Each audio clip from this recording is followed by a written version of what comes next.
diluncurkan oleh Microsoft pada 25 Oktober 2021. Merupakan salah satu sistem operasi yang sangat berpengaruh dalam sejarah komputasi personal.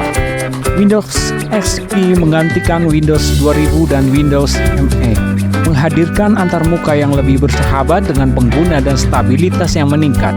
Sistem operasi ini menawarkan peningkatan dalam hal keamanan, kinerja, dan dukungan perangkat keras. Windows XP juga memperkenalkan fitur-fitur baru seperti antarmuka pengguna yang lebih menarik, touchbar yang diperbaharui, dan peningkatan kemampuan plug and play. Selain itu, Windows XP juga mendukung pengembangan aplikasi berbasis web dan memiliki integrasi yang lebih baik dengan internet. Meskipun menempatkan popularitas yang besar, Windows XP juga mengalami sejumlah tantangan, terutama terkait dengan masalah keamanan yang semakin meningkat. Meskipun sudah pensiun dan tidak lagi mendapatkan dukungan resmi dari Microsoft sejak April 2014, Windows XP tetap menjadi fondasi bagi banyak inovasi yang mempengaruhi perkembangan sistem operasi Windows selanjutnya. Windows XP X64 Edition adalah varian sistem operasi Windows XP yang dirancang khusus untuk platform 64-bit.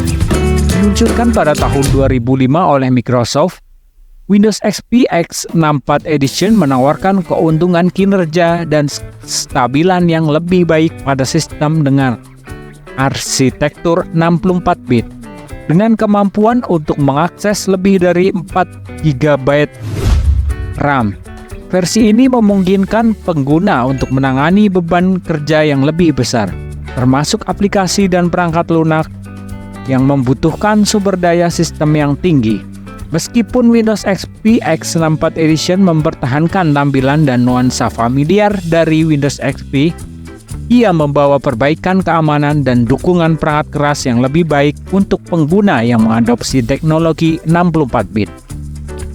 Meskipun telah mengalami pensiun dan tidak lagi menerima pembaruan keamanan dari Microsoft, Windows XP X64 Edition tetap menjadi tonggak dalam sejarah perkembangan sistem operasi Windows rancang khusus untuk arsitektur 64-bit. Wassalamualaikum warahmatullahi wabarakatuh.